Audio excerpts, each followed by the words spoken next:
Olá, alunos! Bem-vindos a mais uma aula. Como estão? Tranquilos? Estou aqui só de boa, tomando um cafezinho e vamos lá. Vamos falar hoje aqui de Bitcoin. Excelente, não é mesmo? Bitcoin. Eu vou explicar tudo, vou tentar explicar tudo que eu sei sobre Bitcoin nessa sessão de Bitcoin.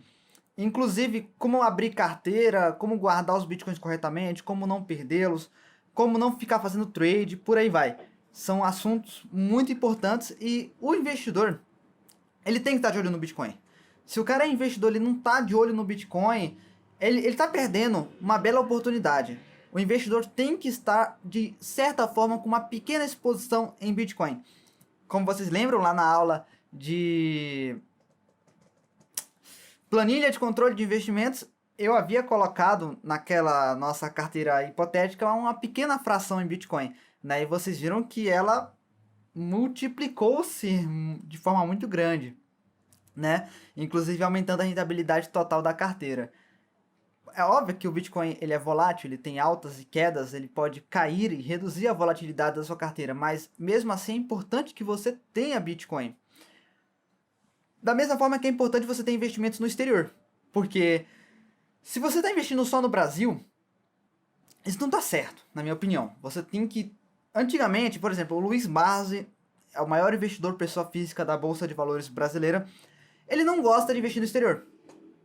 Ele nunca gostou, mesmo quando jovem. Porque ele, em um certo vídeo, ele mencionou distância, né? Como, é muito longe, você tem que viajar para os Estados Unidos para investir lá, não sei o quê. O que hoje em dia não é verdade. Hoje em dia você faz pelo celular. Você baixa o aplicativo da Passfolio e pronto, e vai, entendeu? Portanto, hoje em dia muitas das burocracias que tinha antigamente, hoje em dia não tem mais. Portanto, deve-se investir-se também no exterior. Você precisa ter uma pequena porcentagem do seu patrimônio exposta a dólar, porque o risco no Brasil é muito grande, ok? Então vamos lá, gráfico na tela. Tem aqui até a imagem aqui da bandeira do Brasil com várias moedas aqui, né? Monero, Ripple, Litecoin, Bitcoin, Dash, Ethereum. Mas eu vou falar só do Bitcoin, né? Talvez eu fale de outras criptomoedas aqui sim, mas não nesta aula, ok? Então, o que são as criptomoedas? A definição mais simples que eu poderia dar é uma moeda como qualquer outra, como um dólar, euro, iene japonês, yuan chinês, rublo russo, guarani paraguaio. É uma moeda, é dinheiro, pessoal. O Bitcoin, ele é muito tratado como investimento, mas eu acho que ele não deveria ser tratado assim. Ele deveria ser tratado mais como proteção, tipo ouro, ok? Ele é dinheiro, mano. O Bitcoin foi feito em 2009 contra a crise monetária global de 2008, porque na época o governo americano estava imprimindo dinheiro.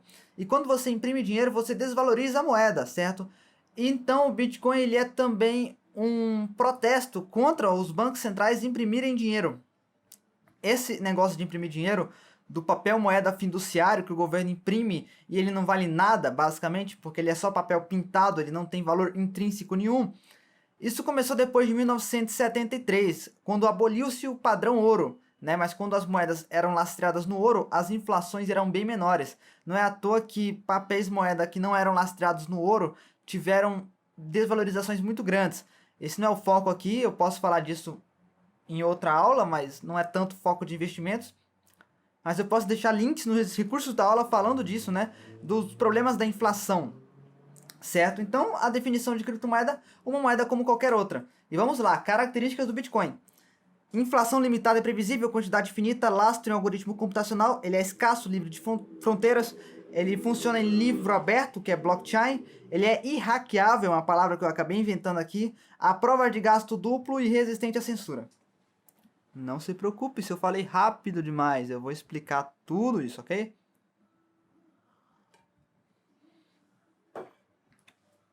Vamos lá, inflação limitada e previsível. O que é isso? O Bitcoin ele é inflacionário, como qualquer outra moeda. Inflacionário entre aspas, porque ele tem novos Bitcoins sendo criados a cada 20 minutos, se não me engano, que é o tempo de bloco. Mas é uma quantidade pequena e a cada um certo tempo, né, ele diminui essa quantidade pela metade. Então nós temos uma inflação em constante decrescimento. Ao passo em que só haverá 21 milhões de Bitcoins lá perto de 2050. Portanto, vai ter só 21 milhões de bitcoins. Nós temos no planeta 7 bilhões de pessoas. Se a demanda por Bitcoin continuar aumentando e a inflação dele continuar decrescendo, estima-se que o preço venha a subir, claro, mas nós não vamos comprar o Bitcoin porque achamos que o preço vai subir. Nós temos que comprar pelos fundamentos da moeda, para se proteger dos governos, ok? Então é isso, a inflação dele é limitada e previsível. Isso ao contrário do real, eu vou explicar nos próximos slides. Quantidade finita, acabei de explicar, só vai ter 21 milhões de Bitcoins, ao contrário de outras moedas como dólar, real, que o governo imprime quanto quiser. Lastro em algoritmo computacional. O real, ele é uma moeda de curso forçado, assim como o dólar. Ele só tem valor porque o governo obriga você a aceitar essa moeda porcaria que eles emitem, né? O governo faz tudo uma bosta, basicamente. Olha a saúde, a educação, como é que é. É uma porcaria, meus amigos. Por que você esperaria que o dinheiro do governo fosse bom? Se o governo fosse bom, teria saúde de qualidade, educação de qualidade, segurança pública de qualidade e dinheiro de qualidade. Mas se nem os 3 primeiros são de qualidade, por que o terceiro seria de qualidade? Não faz o menor sentido. O dinheiro do governo ele é a maior porcaria que existe, ok? E não tem lastro o dinheiro do governo. O governo imprime quanto quiser. O Bitcoin não, ele tem lastro no algoritmo computacional, na matemática, no algoritmo dos blocos, ok? Que diz que só vai ter tantos Bitcoins e pronto, é ponto final, não tem discussão. Ok? Só se todo mundo que minera Bitcoin concordar em aumentar a quantidade, o que dificilmente aconteceria, certo? Mas o Bitcoin permite alguns mecanismos assim, tipo, vamos criar uma nova moeda. Aí pode ser que se separe o Bitcoin de outra moeda, como o Bitcoin Cash. É a separação, é um fork, né? Junta um grupo que quer uma coisa, junta um grupo que quer outra coisa, não bate, não combina, fica assim, não vai ou não vai. E aí chegou um momento que eles falam, vamos se separar, vamos criar uma nova moeda. Pronto, ó, vai cada um pro seu lado e já era. Bitcoin é escasso, como eu já mencionei, só vai ter 21 milhões de unidades, depois disso acabou novos Bitcoins, não terá novos Bitcoins. Então, ele é escasso, ok? Livre de fronteiras. Eu posso mandar Bitcoin daqui para a China, daqui para a conta do Elon Musk, daqui do Brasil para o Paraguai, para todo lugar. Ele funciona na internet, é livre de fronteiras, ele não pode ser proibido, né? Você não consegue impedir, um governo não consegue impedir que o cidadão receba Bitcoin. Então ele é livre de fronteiras, ele não tem fronteira nenhuma. Ao contrário de, por exemplo, de eu querer mandar R$ 1 milhão daqui pro, sei lá, pra África, e aí eu tenho que pagar imposto, vem a Receita Federal em cima de mim e tal, eu jogo ali nos bitcoins e mando, já era. Vou pagar o quê? Vou pagar R$ 20 de taxa, mando R$ 1 milhão, entendeu? Ele é livro aberto, se ele funciona no blockchain, eu posso ver quantos bitcoins as outras contas de Bitcoin têm, e eu posso ver todas as transações que estão acontecendo. Por isso que o nome é livro aberto, livro razão aberto, ok? Porque eu posso olhar lá, opa, essa conta mandou R$ 1 milhão para aquela outra conta. Eu não sei quem são os donos da conta eu não sei, mas passou uma ambulância na avenida aqui. Esse negócio do Covid tá complicado, tá passando ambulância direto. Enfim. A questão é que se eu descubro o dono da carteira, aí sim eu posso ver quantos bitcoins ele tem e para quem ele manda transações, desde que eu descubra o dono das outras, né? Por isso que o Bitcoin não é usado para lavagem de dinheiro, porque lavagem de dinheiro você não faz no Bitcoin, você faz no banco, tá? O HSBC já lavou dinheiro pro PCC, ok? Agora, se eles lavassem dinheiro com Bitcoin, seria muito fácil deles serem rastreados e pegos, porque para você avaliar quantos bitcoins alguém tem, você não tem que quebrar sigilo fiscal, passar na justiça, etc. Não, você só vai lá, digita um link na internet e pronto, você já vê. É claro que você não vai saber quem é o dono da carteira, só se você souber quem é o dono. Por isso que não vai espalhar seu endereço Bitcoin por aí. O Bitcoin é irhackeável. O que é isso? O que é ser irhackeável? Você não tem como hackear o Bitcoin, como criar moedas do nada, como mudar as regras do jogo computacional, as regras do algoritmo. Você não tem como fazer isso. Porque você teria que, por exemplo, o Bitcoin ele é composto, ele é minerado por muitos players, muitas pessoas estão minerando. A mineração de Bitcoin já consome mais energia que a Argentina. Para você hackear o Bitcoin, você teria que consumir o dobro disso. Você teria que ter o dobro do poder computacional, o dobro de computadores, o dobro de energia. Então, se o Bitcoin consome a quantidade de energia da Argentina, você precisaria de, para hackear o Bitcoin, pelo menos a mesma quantidade de energia da Argentina e mais tipo uns 5%. É impossível que alguém tenha tudo isso. Você precisaria de bilhões de dólares. Você não teria como comprar todos os computadores para fazer esse hacker, ok? Você, tipo, não teria como fazer isso. E mesmo se você tivesse o dinheiro, como é que você ia conseguir a quantidade de energia para fazer isso? Lembrando, o Bitcoin usa mais energia que o país inteiro da Argentina. Você precisaria de mais uma Argentina de energia para fazer tudo isso, que não tem no mundo. Então você não conseguiria fazer num lugar centralizado, você teria que fazer de forma descentralizada em vários locais do mundo. E mesmo assim você chega em tantas variáveis que você não consegue, você fica batendo na tecla e você não consegue hackear o Bitcoin. Por isso que o Bitcoin é irhackeável. Quando ele vai mudar alguma regra do jogo, então os mineradores se organizam, todo mundo atualiza a sua versão do Bitcoin, e aí tem 51% do Bitcoin, dos mineradores do poder de mineração aprovando, pronto, as regras do jogo mudam. Mas isso você precisa de aceitação, a comunidade aceita a questão, né? A comunidade divulga, ó, vamos fazer essa modificação aqui para melhorar tal coisa, certo? Então tem um desenvolvimento, tem um time de desenvolvimento do Bitcoin, né? Qualquer um pode abrir o código do Bitcoin, que ele é código aberto, e poder propor uma mudança. Então é um negócio descentralizado, não depende de nenhum governo, não depende do Banco Central de algum país para aprovar alguma coisa, certo? Até porque você comprar Bitcoin é você apostar contra o dólar, e tem dado certo, porque o Bitcoin em dólar só está subindo, né? E tem até uma frase do Fernando Urich, eu acho, nem lembro quem foi, que falou. Não, foi do príncipe brasileiro, Luiz Felipe de Orleans e Bragança, que ele falou: a alta do Bitcoin mostra como o povo não está mais confiando nos bancos centrais, ok? Então, muito interessante, muito top isso aqui. O Bitcoin é a prova de gasto duplo. Por que não se criou moedas virtuais antes de 2009? Porque você não tinha como criar uma moeda virtual que fosse a prova do gasto duplo. Vamos supor, eu crio uma moeda que é um arquivo. Legal, mas no computador você pega esse arquivo, você consegue copiar ele de forma infinita, ok? Qualquer arquivo, por exemplo, é por isso que escola austríaca e muitas pessoas defendem que não existe propriedade intelectual sobre bens digitais. Eu tenho um livro ali no computador. Ele me custou um valor para produzir, ok. Mas o custo marginal de cada unidade adicional é zero. O que isso significa? Que se eu jogar no Google ali, no Google Drive, e milhões de pessoas baixarem, eu não tenho custo nenhum. O custo de cada nova cópia é zero. O computador consegue copiar esse livro infinitas vezes. É diferente de eu pegar um livro de papel, que você tem o custo do papel, você tem que produzir, né? Então você não tem como produzir ao infinito isso. Mas no computador você consegue produzir arquivos ao infinito. Então, se uma criptomoeda digital fosse um arquivo no computador que você pode copiar e colar ao infinito, isso seria gasto duplo. Você poderia gastar a mesma moeda várias vezes, o que não seria escasso. Todo mundo faria essa cópia. E por isso que precisou-se de muito tempo para inventarem algoritmos de criptografia para impedir isso, ok? O Bitcoin não foi uma invenção de um cara que pensou tudo sozinho. Muitas tecnologias foram desenvolvidas antes, né? Teve um background de tecnologias, de anarquistas, de programadores, que aí o cara que desenvolveu o Bitcoin só pegou e integrou, entendeu? Então tem isso, ele é a prova de gasto duplo, porque senão você poderia gastar duas vezes uma mesma moeda, o que não deixaria ele escasso. E por último, o Bitcoin é resistente à censura, resistente à ditadura, resistente a... Qual é a palavra? Ao autoritarismo, basicamente.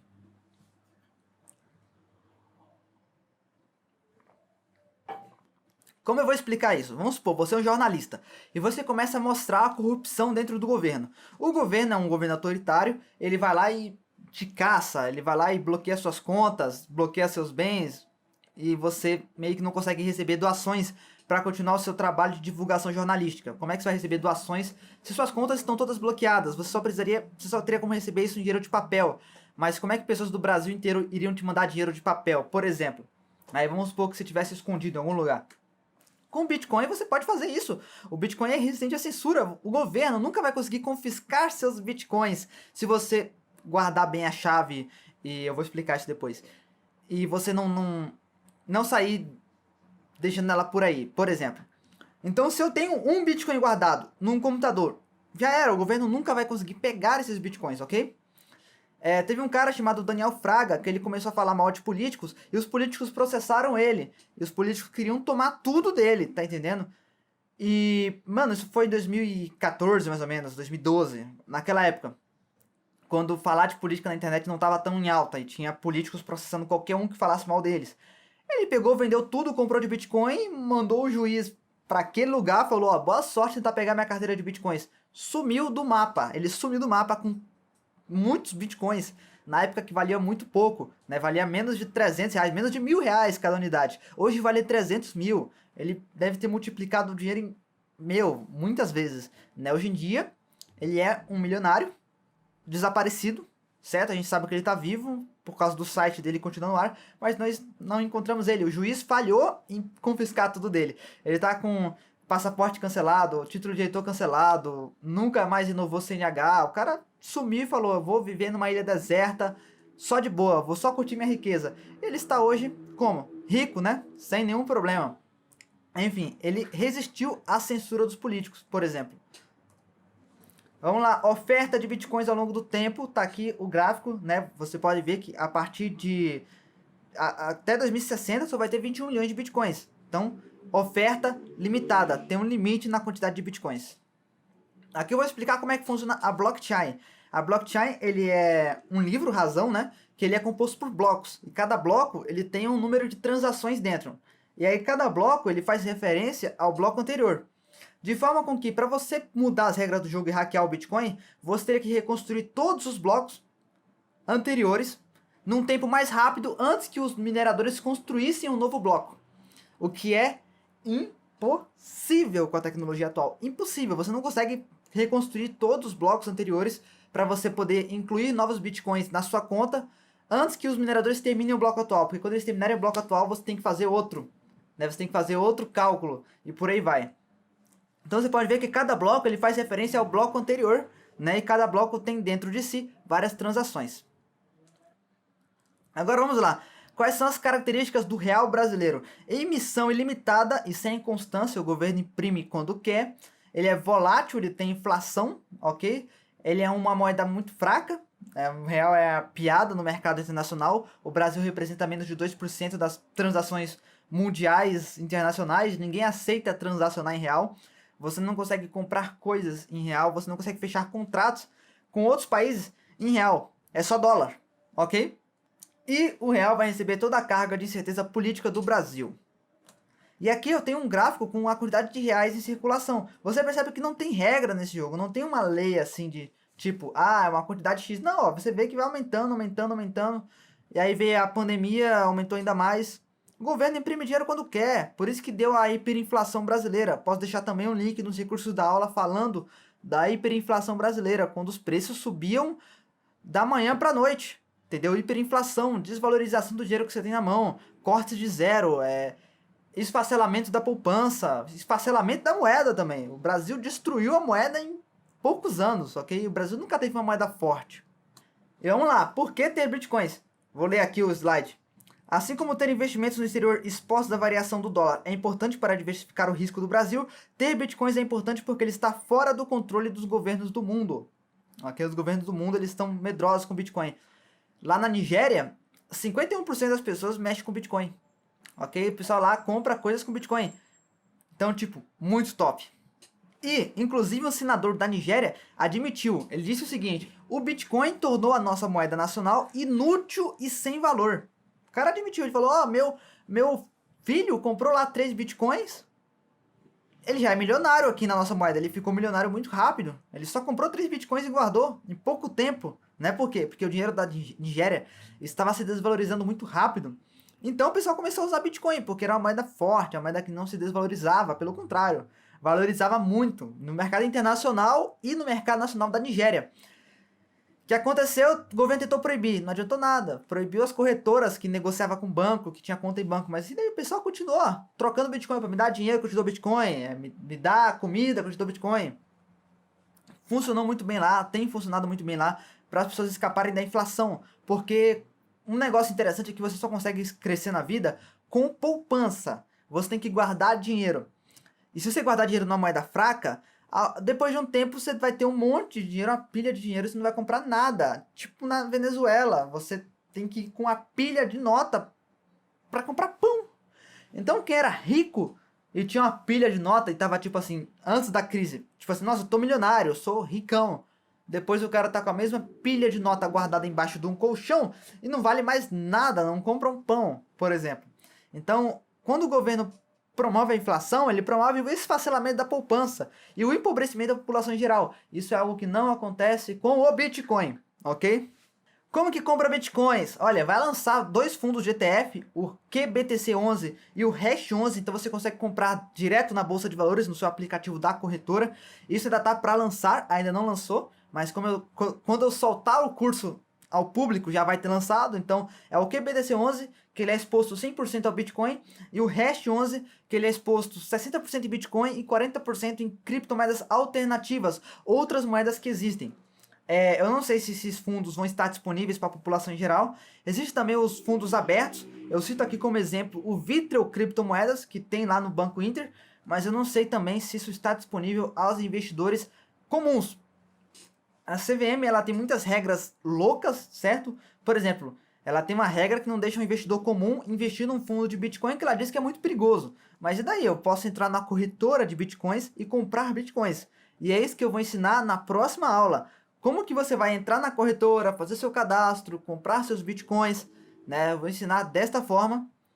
E eu vou ensinar também a criar uma carteira no computador, guardar o Bitcoin no computador, como que você vai fazer para enviar Bitcoin de uma carteira para outra, e por aí vai. Como você vai fazer para caso você queira gastar, caso você queira guardar a longo prazo, como que você vai proteger isso de hackers, de computador queimar. Eu vou explicar tudo isso na próxima aula. Mas por esta aula é isso. Tchau, tchau.